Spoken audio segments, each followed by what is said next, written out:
نام بتاؤ ورنہ تمہاری زبان کھولنے کا دوسرا طریقہ بھی مجھے آتا ہے۔ اور ایک اور مجرم جس کا چہرہ پسینے سے تر تھا ہمت کرتے ہوئے بولا، سر ہمیں صرف فون پر ہدایات ملتی تھی، ہمیں نہیں معلوم کہ وہ کون تھا، ہم نے یہ سب صرف پیسوں کے لیے کیا تھا، لیکن ہمیں دھمکی دی گئی تھی کہ اگر ہم نے کچھ کہا تو ہمارے گھر والوں کو ختم کر دیا جائے گا۔ شاہمیر نے غصے سے دیوار پر ہاتھ مارا۔ گھر والوں کا خوف اور جو لوگ اس حادثے کا شکار ہوئے ان کا کیا؟ تمہیں یہ خیال نہیں آیا؟ اس کی دہاڑ پورے تھانے کو ہلا رہی تھی۔ مجرم لرزتے ہوئے بولے، ہمیں معاف کر دیں سر، ہم مجبور تھے، ہمیں نہیں معلوم تھا کہ یہ ساری سازش کس کے ساتھ کی جا رہی ہے، غلطی ہو گئی ہے، ہمیں معاف کر دیں، ہمارے چھوٹے چھوٹے بچے ہیں، ہم سے یہ غلطی صرف پیسوں کے لیے ہوئی ہے۔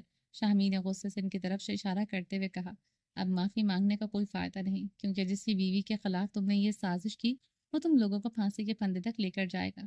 وہ رومانچا کی بات کر رہا تھا، کوئی بھی تمہیں قانون کی گرفت سے بچا نہیں سکتا، اور جس نے تمہیں یہ حکم دیا وہ بھی میرے ہاتھوں سے نہیں بچے گا، بہت جلد وہ تم لوگوں کے ساتھ یہیں پر بند ہوگا۔ شاہمیر کی نظروں میں بھی اب بھی وہی چنگاریاں تھیں جو چند لمحے پہلے مجرموں کے اعتراف پر مزید بھڑک رہی تھی۔ کمرے میں سناٹا تھا اور ہر شخص اس کے اگلے اقدام کا منتظر تھا۔ ایک مجرم لرزتی آواز میں بولا، سر لفٹ خراب نہیں ہوئی، اسے روکا گیا ہے، ہمیں حکم دیا گیا تھا کہ یہ سب کریں تو ہم صرف ایک حکم کی تعمیل کر رہے تھے۔ شاہمیر کی آنکھیں سکیڑ کر کہا، کون تھا وہ کون تھا؟ کون ہے جس نے تم لوگوں کو یہ حکم دیا؟ نام بتاؤ۔ ایک اور مجرم نے ہچکچاتے ہوئے کہا، سر ہمیں صرف ہدایات دی گئی تھی لیکن کچھ لوگ اور بھی شامل تھے، ان میں سے چند نام ہمیں معلوم ہے۔ شاہمیر نے پوری قوت سے ہاتھ میز پر مارا جس سے سب لرز گئے۔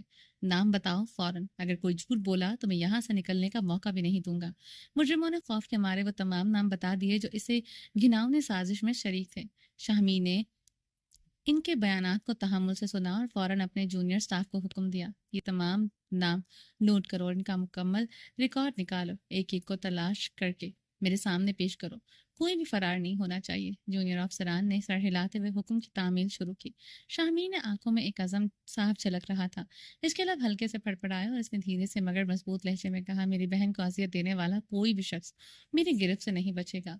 میری زندگی کا مقصد ہے کہ میں اس شخص تک پہنچوں جس نے یہ سب کیا، چاہے وہ زمین پر ہو یا آسمان پر، میں اسے ڈھونڈ لوں گا۔ یہ لمحہ شاہمیر کی بہن کے لیے اس کی بے پناہ محبت، اس کی پیشہ ورانہ مہارت اور انصاف کے لیے ایک غیر متزلزل عزم کو ظاہر کرتا ہے۔ مجرموں کا اعتراف شاہمیر کا حکم اور اس کے الفاظ نے ثابت کر دیا کہ وہ کسی بھی حد تک جا سکتا ہے مگر مجرموں کو معاف نہیں کرے گا۔ میرب کا سر بھاری تھا، جیسے یادوں کے بوجھ نے اسے جکڑ رکھا ہو۔ دھیرے دھیرے اس نے آنکھیں کھولنے کی کوشش کی لیکن نظروں کے سامنے سب کچھ دھندلا تھا۔ وہ لمحے بھر کے لیے ٹھٹکی لیکن پھر پلکوں کی جالیاں آہستہ آہستہ کھلنے لگی۔ اسے یہ نہیں پتا تھا کہ وہ کتنی دیر تک سوتی رہی ہے۔ ہوش میں آتے ہی اسے صرف اتنا یاد تھا کہ وہ ڈریسنگ روم میں رو رہی تھی اور شاہ اسے دروازہ کھولنے کا بول رہا تھا۔ اس سے آگے اسے کچھ بھی یاد نہیں تھا۔ اب آنکھ کھلی تو اس کی نظروں کے سامنے بے حد قریب رومانچا کو لیٹا ہوا پایا تھا۔ شاہ خوبصورت داڑھی سے سجا ہوا چہرہ ہاتھ میرب کے چہرے کے اتنا قریب تھا کہ دونوں سانسوں کی ہلکی سی گرمائش بھی محسوس ہو رہی تھی۔ وہ تکیے پر سر رکھے جیسے میرب کے پاس بیٹھتے بیٹھتے نیند کی گہرائی میں اتر گیا تھا۔ ایک ہاتھ میرب کے اوپر سے گزار کر میرب کو اپنے حصار میں جیسے قید کیے ہوئے تھا۔ اس کی ٹانگیں بیڈ سے نیچے لٹک رہی تھیں اور اس کی پرسکون سانسیں کمرے کی خاموشی کو مزید گہرا کر رہی تھیں۔ میرب کے ہونٹوں پر ایک نرم مسکراہٹ ابھری۔ شاہ، جب آپ کو دیکھتی ہوں آپ ہمیشہ مجھے پہلے سے زیادہ خوبصورت کیوں لگتے ہیں؟ کیوں میں آپ سے دور ہو جانے کے ڈر سے تڑپ جاتی ہوں؟ کیوں آپ کو کھو دینے کا ڈر مجھے مار دیتا ہے؟ وہ دل میں سوچتے ہوئے شاہ کی سخت داڑھی والے گال کو مخملی ہاتھ سے چھو کر محسوس کرتے ہوئے دیوان کی پری نظروں سے دیکھ رہی تھی۔ اس کے چہرے پر ہلکی سی مسکراہٹ تھی۔ شاہ آپ کو اپنے اتنے قریب دیکھ کر مگر مسکراہٹ دیر پا نہ تھی۔ ایک کڑواہٹ دل میں جاگی، وہ خیال جو کہ بار بار اسے توڑ رہا تھا، ہمارے بیچ میں کوئی تیسرا کیوں آ گیا ہے؟ خوبصورت آنکھیں نم ہونے لگیں، آنسو جو دل کی گہرائیوں سے نکلے تھے آہستہ آہستہ پھسلے اور رومانچا کی سخت داڑھی میں جذب ہونے لگے۔ سخت داڑھی پر مخملی ہاتھ کے لمس کو محسوس کرتے وہ بیدار ہونے لگا تھا۔ آنکھیں آہستہ آہستہ کھلیں، خوبصورت آنکھیں میرب کے چہرے پر ٹھہر چکی تھی۔ اے اللہ تیرا شکر ہے، وہ بلند آواز میں گہری سانس لیتے ہوئے خدا کا شکر ادا کر رہا تھا۔ میری جان ٹھیک ہے؟ پیار سے اس کے ماتھے کو چومتے ہوئے بھاری ہاتھ اس کے گال پر رکھے ہوئے نرمی سے پوچھ رہا تھا۔ نہیں میں ٹھیک نہیں ہوں۔ اس کی آنکھوں میں آنکھیں ڈال کر درد بھری نظروں سے دیکھتے ہوئے کہا، ٹھیک ہو جاؤ گی جب غلط فہمی سے تمہیں نکال کر باہر لے آؤں گا۔ اس کا لہجہ مٹھاس سے بھرا ہوا تھا۔ مجھے غلط فہمیوں سے باہر نہیں آنا، مجھے آپ کی نظروں میں وہ مقام چاہیے جو میرا ہے۔ وہ کپ کپاتے ہونٹوں سے بولی اور ہاتھ شاہ کے گال پر رکھ کر داڑھی میں انگلیاں سختی سے پھیرتے ہوئے اس کی موجودگی کو شدت سے محسوس کرنے لگی۔ تمہارا مقام میرے دل میں جو تھا وہ آج بھی برقرار ہے، نعمان شاہ نے نرم لہجے میں کہا۔ کبھی کبھی مقابل کو سنبھلنے کا موقع دینا چاہیے، تھوڑا سا تو موقع دے دیتی کہ میں تمہیں اپنی صفائی بیان کر سکتا ہوں۔ اگر ایسا کرنے کی ضرورت ہوتی ہے تو پھر آپ کو مجھے یہ سبق پڑھانا چاہیے تھا۔ میرب نے گہری نگاہوں سے دیکھتے ہوئے کہا، میرب نے تو زندگی میں صرف وہی کچھ سیکھا ہے جو آپ نے سکھایا ہے۔ آپ نے کہا تھا کہ محبت میں شک کی گنجائش نہیں ہوتی، میں تو اس بات پر قائم تھی۔ اصول آپ نے توڑے ہیں، غلط الزام ہے مجھ پر، میں نے بے یقینی والا لفظ اپنی زبان سے نکالا ہی نہیں، تو پھر تم کیسے کہہ سکتی ہو کہ میں نے تم پر شک کیا؟ رومانچک کی آواز میں گہری بے بسی تھی۔ تم پر شک کرنے کا گناہ کرنے کے بارے میں بھی کبھی کبھی سوچ بھی نہیں سکتا، اور اگر کبھی ایسا سوچوں تو خدا کرے مجھے دوسری سانس نہ آئے۔ یہ کہتے ہوئے رومان شاہ نے اپنا ماتھا آہستہ سے میرب کے ماتھے سے ٹکا دیا، اور لمحے بھر کے لیے دونوں کی سانسیں ایک دوسرے میں الجھ گئیں۔ جس میرب نے آپ کی آنکھوں میں دیکھا ہو، آپ کی آنکھوں میں ہمیشہ اپنے لیے محبت ہی محبت دیکھی ہو، جس میرب نے آپ کی آنکھوں میں عشق کا سمندر دیکھا ہو، اس کو آپ کے لفظوں کی ضرورت نہیں۔ شاہ میرب نے نم آواز میں کہا، آپ کی نظروں سے گرنے سے مر جانا بہتر ہے۔ میرب نے دھیمی آواز میں کہا، شش۔ رومان شاہ نے غصے میں اس کی بات کاٹتے ہوئے اس کے لبوں پر سختی سے انگلی جماتے ہوئے چپ کروا دیا۔ دوبارہ اگر ایسا کہا تو حلق سے زبان کھینچ لوں گا، بس کرتی رہو یا نہیں۔ جتنی تم نے مرنے مرانے کی باتیں کر لی ہیں بہت ہو چکی ہیں، اب اس سے زیادہ کچھ کہا تو الٹے ہاتھ کی ایک لگا دوں گا، سمجھی؟ رومان شاہ کی آنکھوں میں غصے کے ساتھ ایک عجیب سی نرمی بھی تھی جو صرف میرب ہی پڑھ سکتی تھی۔ اب آپ مجھے ماریں گے؟ میرب نے نم آنکھوں سے دیکھتے ہوئے شکوہ کیا۔ ہاں ماروں گا، رومان شاہ نے سخت لہجے میں جواب دیا۔ اگر تم نے مرنے کی بات کی تو تمہارے ساتھ جینے کے خواب دیکھے ہیں میں نے، اور تم مرنے کی باتیں کرو گی تو کیا میں تمہیں شاباش دوں گا؟ پہلے زندگی کے بہت سارے سال میرے ضائع ہو گئے، اب ایسی بات زبان پر مت لایا کرو، مجھ سے برداشت نہیں ہوگا۔ رومان شاہ کے لہجے کی سختی میں محبت کی گہرائی واضح تھی، اور میرب کو اس کے ہر لفظ میں اپنی اہمیت محسوس ہو رہی تھی۔ آپ جھوٹ نہیں بولتے، پھر آپ نے کیوں جھوٹ کہا کہ آپ کے دل میں میرے لیے کچھ بھی نہیں ہے؟ میرب اپنی بات پر اڑی ہوئی تھی، آنکھوں میں سوال اور دل میں ایک پیچیدگی تھی۔ رومان شاہ کی آواز میں گہرا دکھ تھا۔ جھوٹ میں اور درد میں بہت فرق ہوتا ہے، وہ آہستہ بولا۔ میں جھوٹ نہیں بول رہا تھا، تمہیں درد سے بچانے کے لیے میں اپنے درد کو ضبط کرنے کے لیے خاموش تھا۔ چلیں جی، باقی کا نیکسٹ ایپیسوڈ میں کنٹینیو کریں گے۔ امید ہے آپ کو یہ ایپیسوڈ پسند آئی ہوگی۔ چینل کو سبسکرائب نہیں کیا تو جلدی سے بھی سبسکرائب کر دیں، لائک اینڈ شیئر کریں، اور اپنی رائے کامنٹ باکس میں لازمی دیں۔ اپنا ڈھیر سارا خیال رکھیے گا، تو میں یاد رکھیے گا۔ ملتے ہیں نیکسٹ ایپیسوڈ میں، تب تک کے لیے اللہ حافظ۔